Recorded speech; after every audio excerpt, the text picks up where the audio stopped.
binti yangu alimaliza kidato cha 6 Imperial Secondary School.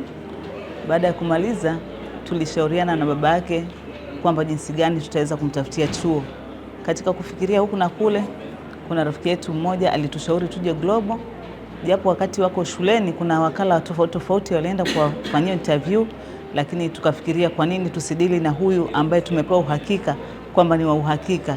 Na mimi nimekuwa nikiwaona mara nyingi wakipita pale airport. Mimi ni mfanyakazi wa pale airport. Mara nyingi nimekuwa nikiwaona Global wakipitisha watoto wakiwasafirisha kwa ajili ya kwenda kusoma nje. Kwa hiyo nikamshawishi Mr. tukashauriana kwamba ni kweli tumpeleke Global. Tunashukuru sana Global, kwa kweli wamefanya kazi nzuri na mpaka sasa tunaelekea hatua za mwisho kwa binti yetu kuendelea kusoma China, na ataenda kusoma chuo cha Jilin International University, ataenda kusoma business.